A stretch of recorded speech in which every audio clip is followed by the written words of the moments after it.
Hello everyone, welcome back to my channel Small Learning Point. तो यहाँ एक बार फिर से आप सभी का अपने चैनल स्मॉल लर्निंग पॉइंट में स्वागत है। ओके, यहाँ आज आपको एग्ज़ाम के पॉइंट व्यू आपसे जो बहुत ही इंपॉर्टेंट क्वेश्चन है वो बताने वाले हैं। तो आज किस पे क्वेश्चन आधारित रहेगा? प्राचीन इतिहास पर आधारित रहेगा। और आपको बता दें, प्राचीन इतिहास से जितने भी क्वेश्चन पूछे गए हैं कंपटीशन में वो सारे यहाँ कलेक्ट कर दिए गए हैं। ओके, कलेक्ट कर दिए गए हैं, सारे यहाँ कलेक्ट कर दिए गए हैं। और ध्यान दें, आपका ये बैच चल रहा है, इस बैच को ज्वाइन हो पर डे रात को 8 बजे। तो प्राचीन इतिहास से जितने भी जुड़े क्वेश्चंस हैं एग्जाम में पूछे गए हैं, बहुत ही बार उससे प्रोवाइड कराया गया है। यहाँ आप लोग देख सकते हैं, यहाँ सन भी दिया गया, किस सन में किस बैच में ये पूछा जा चुका है क्वेश्चन। तो अगर यूपीएससी की तैयारी कर रहे हैं या आप पुलिस की तैयारी या एसएससी जीडी की तैयारी कर रहे हैं तो यह वीडियो आपके लिए बहुत ही हेल्प होगा। ये पर डे वीडियो आती रहती है small Learning point channel per day रात को 8 बजे भी आती रहती है। तो वहाँ रात को 8 बजे स्मॉल लर्निंग पॉइंट चैनल के साथ जुड़ना ना भूलें। जी हाँ, आज का फर्स्ट क्वेश्चन है आपका कि भीतरी स्तंभ शिलालेख गुप्त साम्राज्य के शासनकाल के समय की है, जो शासक देश से संबंधित है। तो किस शासन से संबंधित है, किस शासनकाल से? तो वो स्कंद गुप्त से संबंधित है। यहाँ क्या हो जाएगा? B option is the right option हो जाएगा। यहाँ बी होगा आपका। ओके, तो भीतरी स्तंभ लेख जो शिलालेख है वो गुप्त साम्राज्य के शासनकाल के समय की है, जो शासक से संबंधित है। किस शासक से संबंधित है? स्कंद गुप्त शासक से संबंधित है। यहाँ देखिए, यहाँ दिया गया है भीतरी स्तंभ लेख गुप्त साम्राज्य के शासनकाल के समय की है, जो शासक क्या है? स्कंद गुप्त से संबंधित है। इस स्तंभ का निर्माण स्कंद गुप्त ने कराया था। स्तंभ के शीर्ष पर भगवान विष्णु की मूर्ति थी। क्या थी? उस पर अगर यही क्वेश्चन पूछ ले कि जो स्तंभ बनाया गया उस शीर्ष पर किसकी मतलब मूर्ति है, तो आप कहेंगे भगवान विष्णु की मूर्ति है। ओके, फिर यहाँ देखिए, इस पर संस्कृत में एक विस्तृत अभिलेख अंकित है। अभिलेख में स्कंद गुप्त की वंशावली और पुष्यमित्र तथा हूणों से हुए युद्ध का विवरण मिलता है। तो देखिए, इसमें से कई क्वेश्चन, इसी में से आपका कई क्वेश्चन पुटअप हो चुका है। तो अगर इससे रिलेटिव कोई भी क्वेश्चन आएगा तो आप लोग बता सकते हैं। अगर यही क्वेश्चन पूछ लिया जाए कि उसके स्तंभ के जो शीर्ष है उस पर किस चीज़ का मूर्ति है, तो भगवान विष्णु की है। और फिर कहेंगे कि अभिलेख अंकित है तो उस पर क्या लिखा गया है, तो वंशावली और पुष्यमित्र तथा हूणों से हुए युद्ध का विवरण उस पर मिलता है। ओके, तो ये क्वेश्चन यूपीएसआई बैच 3 यहाँ 22 दिसंबर 2017 में ये क्वेश्चन पूछे जा चुके हैं। देखिए, यहाँ हिंदी के, हिस्ट्री के, मैथ के सारे यहाँ क्वेश्चन आपको प्रोवाइड कराए जाएंगे, जो कि एग्जाम के पॉइंट व्यू से बहुत ही इंपॉर्टेंट है एंड बहुत बार क्वेश्चन पूछे जा चुके हैं। ओके, सारे क्वेश्चन आपको सॉल्व करवाए जाएंगे। तो पर डे रात को 8 बजे स्मॉल लर्निंग चैनल के साथ जुड़ना ना भूलें। ओके, आइए नेक्स्ट क्वेश्चन देखते हैं कि नेक्स्ट क्वेश्चन क्या है। देखिए, हिस्ट्री का आज आपका प्राचीन इतिहास है। तो देखिए, प्राचीन इतिहास के जितने भी क्वेश्चन थे, जितने भी कंपटीशन में पूछे गए हैं वो पूरा यहाँ कम से कम 200-300 पेज में प्रोवाइड करा दिया गया है। प्राचीन इतिहास के बाद में आपका जो अदर इतिहास आता है, उस क्वेश्चन जितने उसको इतिहास के क्वेश्चन हैं उसको सारे क्वेश्चन आपको बताए जाएंगे। ओके, आइए नेक्स्ट क्वेश्चन देखेंगे कि आपका इसका नेक्स्ट क्वेश्चन क्या है। ध्यान दें, यहाँ आपका नेक्स्ट क्वेश्चन आ चुका है। देखिए, यहाँ है कालिदास के मालविकाग्निमित्रम का नायक अग्निमित्र का पुत्र था। तो अग्नि जो मित्र था का पुत्र था, कौन था? तो यहाँ आपका हो जाएगा पुष्यमित्र। तो कालिदास के मालविकाग्निमित्रम का नायक अग्निमित्र का पुत्र था, पुष्यमित्र था। ओके, तो आपका ऑप्शन यहाँ ए राइट हो जाएगा। ये क्या आपका पूछा गया है? यूपीएसआई बैच 21 दिसंबर 2017 को पूछा जा चुका है ये क्वेश्चन। देखिए, कवि कालिदास द्वारा रचित मालविका अग्निमित्र रचना के नायक विदिशा के राजपाल पुष्यमित्र सुंग के पुत्र अग्निमित्र थे। ओके, तथा इस रचना की नायिका मालव देश की राजकुमारी मालविका है।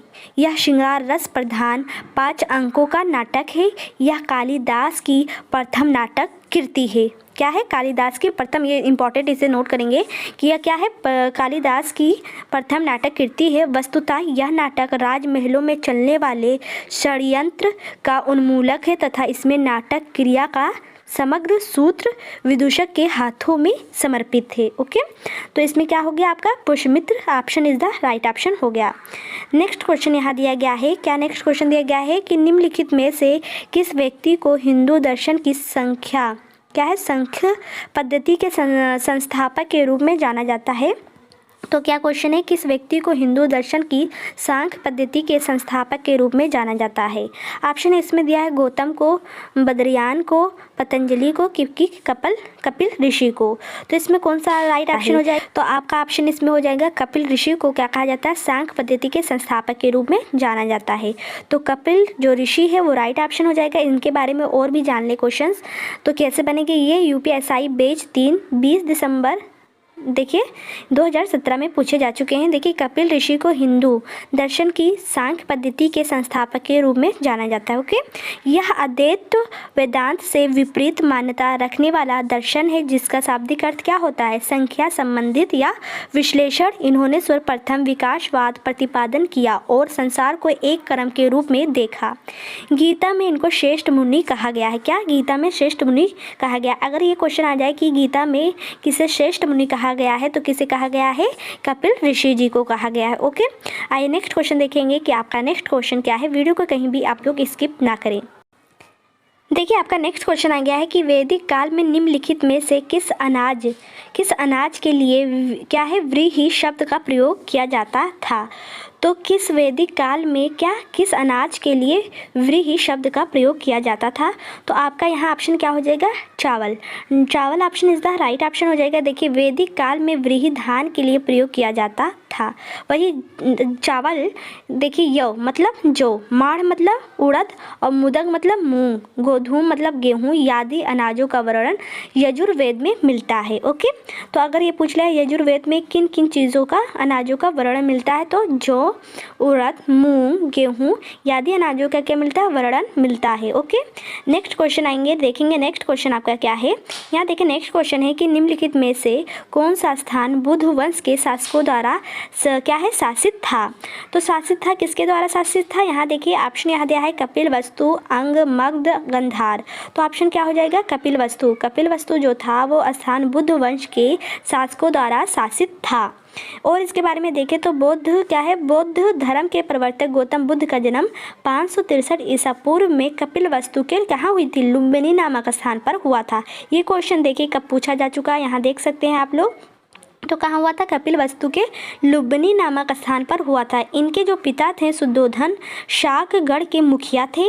इनकी माता महामाया कोल्या वंशी थी। क्या थी? कोल्या वंशी थी। इनका लालन पालन जो था वो क्या हुआ? विमाता प्रजापति गौतमी ने किया था। इनके बचपन का नाम सिद्धार्थ था और सिद्धार्थ का विवाह 16 वर्ष की आयु में हुआ था। ओके, आइए नेक्स्ट देखें। देखिए 16 वर्ष की आयु में हुआ था। फिर और क्या गया है? इस अवस्था में शाक वंश की कन्या यशोधरा से हुआ। इनके पुत्र का नाम राहुल था और कालांतर में राहुल तथा यशोधरा दोनों बुद्ध भिक्षु बन गए। देखिए फिर नेक्स्ट यहाँ देखें आपका नेक्स्ट क्वेश्चन क्या है, ध्यान दें। यहाँ नेक्स्ट है यहाँ आपका सोम ऋग्वैदिक युग के नर देवता के देवता थे। तो यहाँ कौन देवता क्या थे? नर देवता के देवता थे। तो ऑप्शन इसमें हो जाएगा पौधो। तो जो सोम है यहाँ सोम ऋग्वैदिक युग के नर देवता पौधों के देवता थे। तो नर देवता किसके देवता थे? पौधों के देवता थे। Option A is the right option हो जाएगा। ये क्वेश्चन देखिए कब पूछा जा चुका है, यहाँ देख सकते हैं।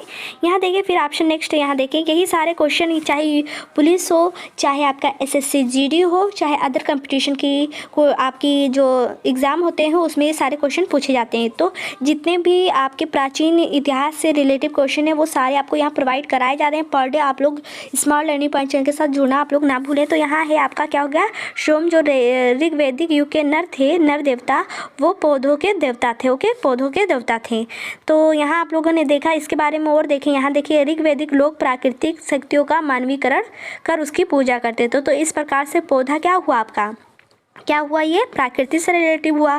प्रारंभ में आर्यों के प्रमुख देवता वरुण थे, लेकिन ऋग्वेदिक के रचना काल तक इंद्र सर्वप्रथम देवता हो गए। ऋग्वेद में 33 देवताओं का उल्लेख है। इस काल में इंद्र को युद्ध का देवता तथा वर्षा का देवता माना जाता है। ओके, आइए नेक्स्ट क्वेश्चन देखेंगे कि आपका नेक्स्ट क्वेश्चन क्या है। वीडियो को कहीं भी स्किप ना करें क्योंकि ये एग्जाम के पॉइंट व्यू आपसे बहुत ही इंपॉर्टेंट क्वेश्चन है और पर डे आपको प्रोवाइड कराई जा रही है। आपका बैच चल रहा है, इसे आप लोग पर डे रात को 8 बजे ज्वाइन होना ना भूलें। तो यहाँ देखिए नेक्स्ट क्वेश्चन है, यहाँ क्या कह रहे हैं, अनिहिलवाड़ किस राजवंश की राजधानी थी। तो जो अनिहिलवाड़ था, अनिहिलवाड़ किस राजवंश की राजधानी थी।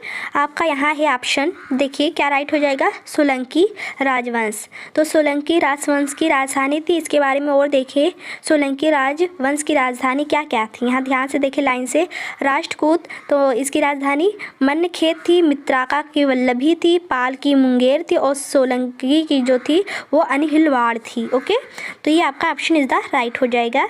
नेक्स्ट क्वेश्चन देखें, यहाँ नेक्स्ट क्वेश्चन की तरफ ध्यान दें आप लोग। देखिए क्या है, कन्याकुब्ज किस भारतीय शहर का प्राचीन नाम है।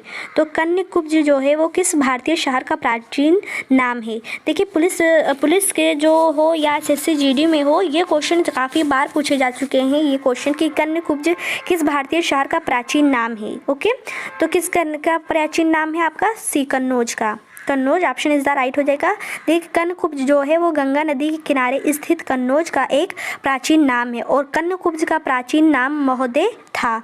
वर्तमान में कन्नौज के रूप में विकसित यह शहर गुलाब जल, इत्र, तंबाकू और अपनी सुगंधित वस्तुओं के व्यापार के लिए क्या हुआ, प्रसिद्ध है। ओके, तो ऑप्शन आपने क्वेश्चन नंबर 9 का कई क्वेश्चन देखा कि कन्याकुब्ज का प्राचीन नाम क्या था, महोदय था। वर्तमान में कन्नौज के रूप में इसे विकसित शहर गुलाब जल, इत्र, तंबाकू और अपनी सुगंधित वस्तुओं के लिए क्या किया गया, प्रसिद्ध किया गया और यह जाना जाता है अपने सुगंधित वस्तुओं और व्यापार के लिए। ओके, नेक्स्ट क्वेश्चन इसी का देखेंगे कि नेक्स्ट क्वेश्चन क्या है।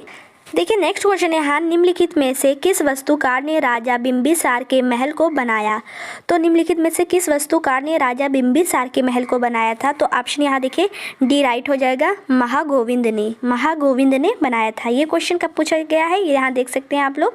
तो देखिए जो इसके बारे में और बताएं तो वस्तुकार महागोविंद जो थे वो ने राजा बिंबिसार के महल को बनाया था और बिंबिसार को मगध साम्राज्य का वास्तविक संस्थापक माना जाता है। अगर आपसे क्वेश्चन पूछ लिया जाए कि बिंबिसार के मगध साम्राज्य का वास्तविक संस्थापक कौन है, तो आप लोग क्या कहेंगे, बिंबिसार को मगध साम्राज्य का वास्तविक संस्थापक माना जाता है। उन्होंने गिरिब्रज या कह लें राजगृह को अपनी राजधानी बनाया था। ओके, नेक्स्ट क्वेश्चन देखेंगे कि आपका नेक्स्ट क्वेश्चन क्या है। ध्यान दें, यहाँ है प्राचीन समुद्री बंदरगाह मुजीरिस है वो किस भारतीय राज्य में स्थित था। तो किस भारतीय राज्य में स्थित था, केरल में स्थित था। और जो मुजीरिस है वो केरल राज्य के मालाबार तट पर स्थित एक प्राचीन समुद्री बंदरगाह है। अगर आपसे पूछा जाए प्राचीन समुद्री बंदर क्या है तो आप लोग बताएंगे मुजीरिस। ओके, प्राचीन समय में यह दक्षिण भारत तथा मिस्र यूनान रोम के मगध मसाले के व्यापार के लिए प्रसिद्ध था।